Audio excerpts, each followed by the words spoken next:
Numa Pompilius was the legendary second king of Rome, traditionally ruling from 715 to 673 BC after the death of Romulus, the city's founder. While Romulus was remembered as a warrior who established Rome through conquest, Numa became famous as a peaceful ruler who transformed the young city into an organized and deeply religious society. Ancient Roman historians described him as a wise and thoughtful leader whose reign focused on justice, law, and spiritual order rather than military expansion. His leadership helped shape many of the customs and institutions that remained central to Roman civilization for centuries. According to Roman tradition, Numa was born in the Sabine town of Cures and was known for his wisdom long before becoming king. After Romulus disappeared, the Romans and Sabines struggled to choose a new ruler who could unite both peoples.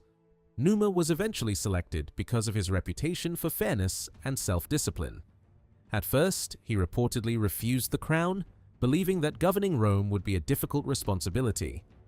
Only after persuasion from his family and religious advisors did he accept the throne, demonstrating his belief that leadership was a duty rather than a privilege. Religion became the foundation of Numa's reign. Ancient writers claim that he established many of Rome's most important religious traditions and priesthoods.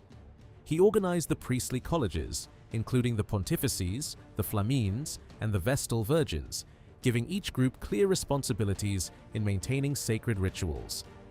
By creating an organized religious system, Numa believed he could strengthen social harmony and encourage respect for divine law.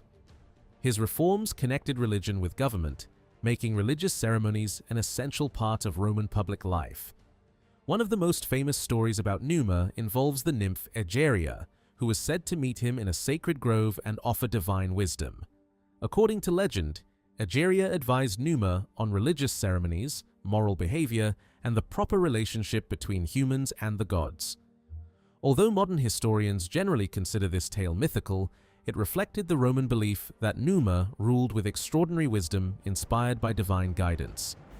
The legend also reinforced his image as a king who valued knowledge, peace, and thoughtful decision-making over force. Numa is also credited with reforming the Roman calendar.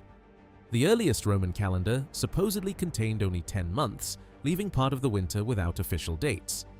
Tradition states that Numa introduced the months of January and February, creating a more complete and organized calendar that better reflected the lunar cycle and religious festivals. Although later reforms eventually produced the calendar used throughout the Roman Republic and Empire, Numa's contributions were remembered as the first major attempt to regulate Roman timekeeping.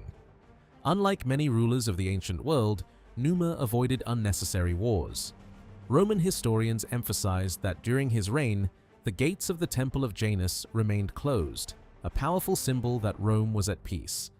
Instead of seeking new territories through conquest, he concentrated on strengthening the city's laws, institutions, and moral values. This peaceful period allowed Rome to develop stable political and religious foundations that later generations believed were essential to its future greatness. Numa introduced numerous legal and social reforms designed to create order among the growing Roman population. He encouraged respect for private property, promoted agricultural life, and established rules that governed religious festivals and public ceremonies. These reforms helped replace the violence associated with Rome's earliest years with a more structured society guided by law and tradition. His policies emphasized cooperation between different communities, reducing conflicts between the Romans and the Sabines. Although many details of Numa Pompilius's life cannot be confirmed by modern historical evidence, his legacy remained one of the most respected in Roman memory. Roman authors portrayed him as the ideal philosopher king whose wisdom balanced the military achievements of Romulus. Whether entirely historical or partly legendary, Numa represented the values of peace, justice, religious devotion, and responsible leadership. His influence on Roman religion, law, and political culture became so significant that later generations regarded him as one of the greatest founders of Roman civilization, proving that lasting strength could be built through wisdom as much as through military power.